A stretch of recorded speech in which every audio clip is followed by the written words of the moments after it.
পর্যটন শহর কক্সবাজারের সমুদ্র সৈকতকে ছাড়িয়ে এবার দ্বীপ উপজেলা মহেশখালীতেও লেগেছে দেশি বিদেশি পর্যটকদের দৌড়ঝাঁপ। দেশের একমাত্র পাহাড়ি দ্বীপ মহেশখালীতে আদিনাথ মন্দির ও বৌদ্ধবিহারের পাশাপাশি পর্যটকদের বিচরণ দেখা দিয়েছে চরপাড়া সি বিচেও। পৌরসভার ৯ নং ওয়ার্ড সংলগ্ন এলাকা জুড়ে বিস্তৃত একপাশে ম্যানগ্রোভ, অন্য পাশে ঝাউ অরণ্যে ঘেরা সমুদ্র সৈকত পর্যটকদের দিচ্ছে ভিন্ন এক অনুভূতি। বোটে আসতে দিচ্ছে, সমুদ্রের যে ফিলিংটা এটা অসম। ২ নম্বর কথা, আপনি যখন সমুদ্র থেকে যখন এখানে আসলেন, ঝাউবনের সাথে আপনি ম্যানগ্রোভ বন, এইটা ম্যানগ্রোভ বন কিন্তু মনে করি বাংলাদেশে বাইরে আর নাই। আপনি ম্যানগ্রোভ বনের যে সৌন্দর্যটা, এখানে যদি আপনি কোথাও যদি মনে করেন টাইম স্পেন্ড করে যেন ফ্যামিলি নিয়ে আসেন, সেটা একটা বিষয়। ২ নম্বর আরেকটা কথা, আমরা ঘুরলাম আসলে বৌদ্ধপুর মন্দির, পাহাড় হচ্ছে, পাহাড়ে উঠেছিলাম, ঝর্ণার ওই সাইডে গেছিলাম, ভালো লেগেছে, বেশ ভালো হচ্ছে। তো সমুদ্রটাই বেশ ভালো লেগেছে বোটে উঠে আসতে। তবে ওই যে বৌদ্ধ পূর্ণিমার এটাও ভালো লেগেছে। তবে চিন্তার বিষয়, প্রাকৃতিক সৌন্দর্যে ঘেরা নিদর্শনগুলো অযত্নে অবহেলায় ফিকে হয়ে যাচ্ছে। এই যে ঝাউবনটার মধ্যে এত আবর্জনা এবং গাছগুলো কেটে কেটে মোটামুটি ফাঁকা করে ফেলছে, এটা তো আসলে সৌন্দর্য নষ্ট হচ্ছে। এভাবে তো পর্যটনরা আস্তে আস্তে এখানে আপনার পর্যটন যে শিল্পটা মহেশখালী থেকে আস্তে আস্তে দূরে সরে যাবে। বিশেষ করে এই ময়লা আবর্জনা গুলো যেভাবে মানে পরিষ্কার করে বা কিছু ভলান্টিয়ার দিয়ে যদি এগুলা করা যায়, এবং গাছ যেভাবে আছে এগুলা তো পরিচর্যা করতে হবে, সাথে যেন এগুলো নষ্ট না হয় সেগুলোর দিকে একটু খেয়াল রাখা উচিত। কক্সবাজার ঘুরতে আসা পর্যটকরা মহেশখালীতে এসে জানান তাদের যাতায়াত সুবিধা ও সমস্যার কথা। যে গাড়ি ভাড়াটা আছে বা যাতায়াতের যে ব্যবস্থাপনা, ভাড়ার জিনিসটা যাতে সুদৃষ্টি দেয় বা একটু কমানোর ব্যবস্থা করে।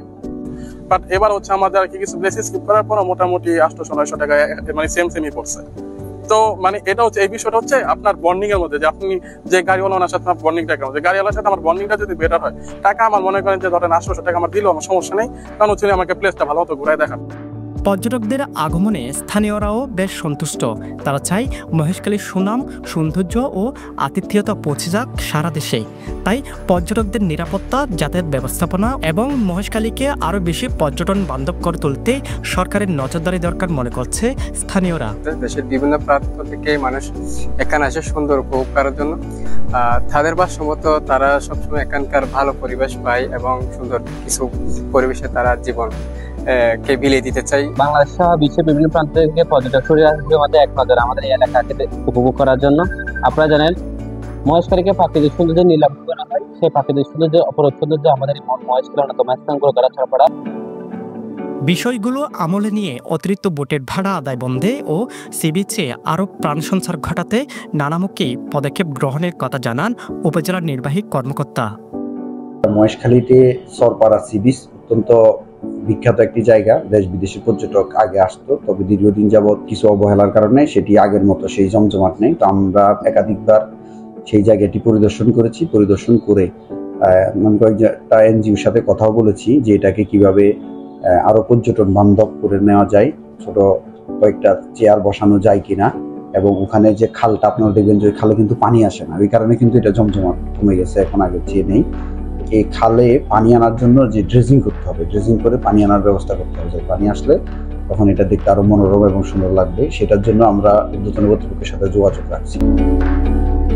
বিশাল বিস্তীর্ণ সমুদ্র সৈকতের মতো মহেশখালীর চরপাড়া বেছে যদি সরকার বা বেসরকারি উদ্যোক্তাদের পৃষ্ঠপোষকতা পায়, তাহলে মহেশখালীতেও খুলে যেতে পারে পর্যটন সম্ভাবনার দুয়ার। সাজু, পেনোয়া নিউজ।